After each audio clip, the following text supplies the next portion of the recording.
को नमन जोहार। साथ ही साथ मेरे प्रिय दोस्त मन्नारे जगदीश भाई पांडोर को नमन जोहार।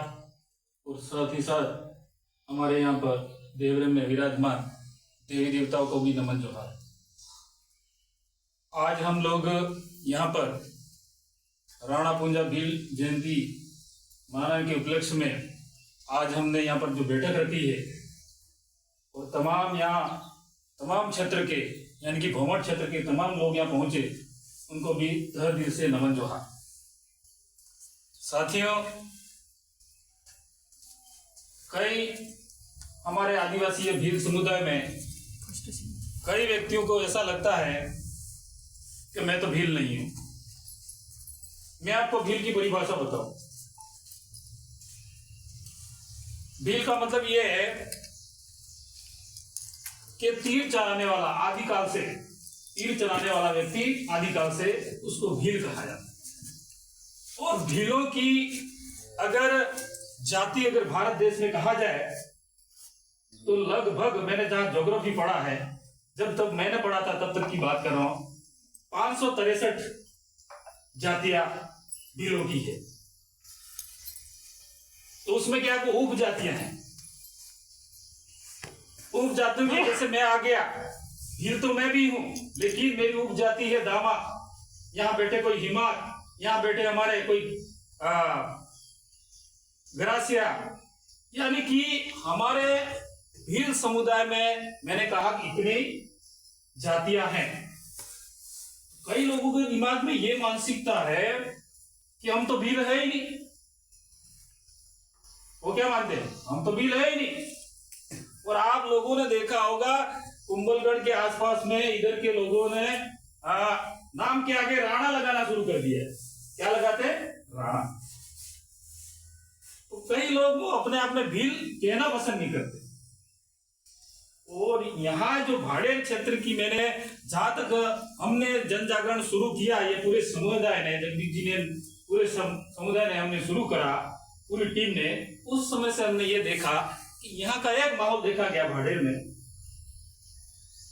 कि भीलों में सोलंकी भी है और भीलों में होलंकी भी है और राजपूतों में भी सोलंकी है और भीलों में भी सोलंकी है।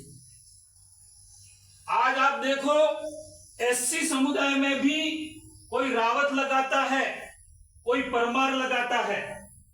आपने इतिहास पढ़ा होगा, परमार वंश। क्या एससी समुदाय का अपनी जाति के पीछे परमार नहीं लगाता है? क्या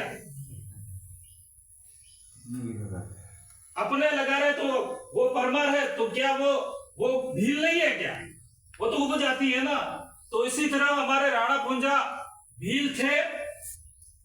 तो इतिहास में लिखा गया हो उस बात के लिए मैं कह रहा हूं, क्योंकि इतिहास हम लोगों ने नहीं लिखा कि हमारे दादा परदादा तो अनपढ़ थे। और कहा जाता है कि आजादी के बाद में बड़ी मुश्किल से स्कूल जाना शुरू किया था। आजादी से पहले हम लोगों को पढ़ने तक का अधिकार नहीं था। तो किताबें लिखी किसने? इतिहास लिखा किसने? अन्य समुदाय के लोगों ने। तो जहां तक मैंने इतिहास पढ़ा, और मैं एविडेंस के साथ में कहता हूं कि राणा पुंजा भील को अगर राजपूत साबित करके दिखाते हो तो उस दिन अगर मुझे जेल जाना पड़े तो हंसते हंसते जेल जाने के लिए भी तैयार हूं, लेकिन मेरे इतिहास के साथ में छेड़खानी नहीं होने दूंगा। और एविडेंस के मामले में कहो तो मेरे पास में 4 तथ्य पड़े हैं और इनके बाप दादाओं ने जो किताबें लिखी है और प्रमाणित जो किताबें हैं वो किताबें मैं ला के रख दूंगा। क्योंकि जब मैं कॉलेज करता था 2010 में, उस टाइम सुखाड़िया यूनिवर्सिटी की जो एक पुस्तक चलती थी वो भी मैंने अवेयर के रखी है। इसके बाद में अशोक गहलोत के शासनकाल में माध्यमिक शिक्षा बोर्ड अजमेर की एक पुस्तक है, उसमें भी लिखा हुआ है। और उससे भी पुरानी किताबें, वो सारे प्रमाण मेरे पास में। तो भाइयों, आपको डरने की आवश्यकता नहीं है, सारे प्रमाण है हमारे पास में। और आप लोगों को पता होगा कि जिस दिन हमने पहला प्रोग्राम किया था हमारे जगदीश जी ग्रासिया है, बहुत सारे कार्यकर्ता अपने यहाँ बैठे हुए हैं भाटेर क्षेत्र के जगदीश जी को हमको उस थाने में ले जाके बिठा दिया था और एडिशनल एसपी आया था, एडिशनल एसपी को भेजा था और इन तमाम पार्टियों के विरोधी लोगों ने हम लोगों को अंदर डबाने की कोशिश करी थी और कह रहे थे कि राणा पूंजा भील तो नहीं, वो तो राजपूत है। वो उनके समुदाय के नहीं, राजपूत समुदाय के लोग नहीं कह रहे थे, अपने ही समुदाय के लोग उसको राजपूत घोषित करने की कोशिश कर रहे थे। जब मैंने प्रश्न करा एडिशनल एसपी साहब को कि सर आप भी शायद तक इस पद पर पहुंचे हैं, तो कहीं ना कहीं आपने भी राजस्थान का इतिहास पढ़ा होगा, भीलों का इतिहास पढ़ा होगा, तो भीलों में अनेक जातियां उपजातियां हैं, तो हम उस राणा पूंजा सोलंकी की बात नहीं करते, हम तो राणा पूंजा होळकी की बात करते। होळकी उसकी उपाधि थी और इतिहास में उसका भीलों के नाम से उसको जाना जाता था, भील के नाम से। और मानते हैं कि एक समय में, एक दिन में दो व्यक्ति पैदा हो सकते हैं, क्योंकि शायद तक मुझे लगता है कि हमारा राणा पूंजा भील जो हल्दी घाटी के युद्ध में महाराणा प्रताप के साथ में कंधा से कंधा युद्ध लड़ा और उनको वीर शिरोमणि का दर्जा दिलवाया, वो हमारा राणा पूंजा भील था और वो उस युद्ध में मौजूद था। हम उस हम वीर व्यक्ति की बात कर रहे हैं, उस महापुरुष की हम बात कर रहे हैं, न कि हम होगा आपका राणा पूंजा सोलंकी होगा, लेकिन वो राणा पूंजा सोलंकी हमारे हल्दी घाटी के युद्ध में नहीं था, वो पे प्रमाण देते हैं हम। वो होगा आपके, आप अपने स्तर पर मनाओ, हम मना नहीं करते। जैसे दिनेश दामा, यानी कि दिनेश दामा के नाम से मेरे सड़ा गांव में 5 दिनेश दामा है, तो मैंने वही बात करी कि सोलंकी की राणा पूंजा सोलंकी होगा आपके राजपूत, लेकिन वो राणा पूंजा सोलंकी हल्दी घाटी के युद्ध में नहीं था। हमारा जो राणा पूंजा भील था वो हल्दी घाटी के युद्ध में मौजूद था, आपके वाला नहीं था, और हमारे पास में प्रमाण है, आप लोगों को डरने की आवश्यकता नहीं है। और जब एडिशनल एसपी ने उस टाइम भी हमको 2016 में डाला, तो प्रोग्राम हमारा बिगाड़ने की कोशिश करी।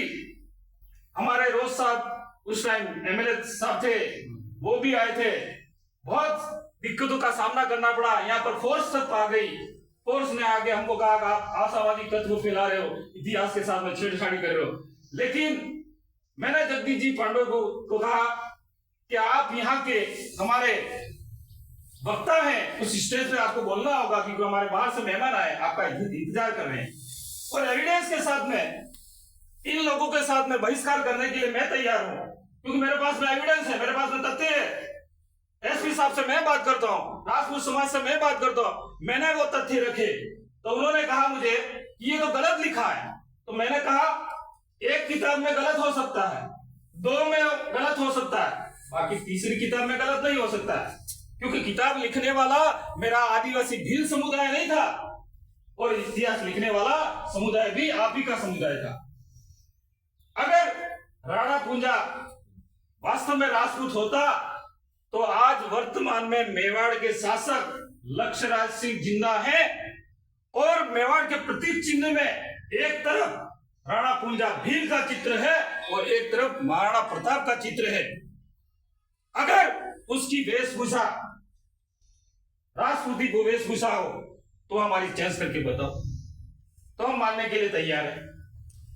तो इतिहास को तोड़ने मरोड़ने की कोशिश नहीं करने देंगे। और आप सब लोगों को, भाइयों को पता है कि कैसी भी सरकार रही हो, लेकिन इन सरकारों ने जब से इस आदिवासी परिवार ने जन जागरण शुरू किया, तब से ये लोग भी धीरे धीरे अब स्टेज पे क्या लगाना शुरू कर रहे हैं पता है?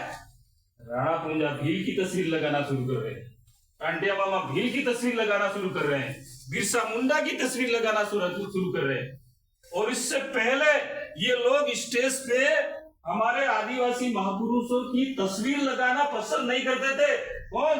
हमारे ही नेता, हमारे ही आदिवासी नेता, हमारे इतिहास के हमारे वीर पुरुषों की तस्वीर लगाना नहीं चाहते थे।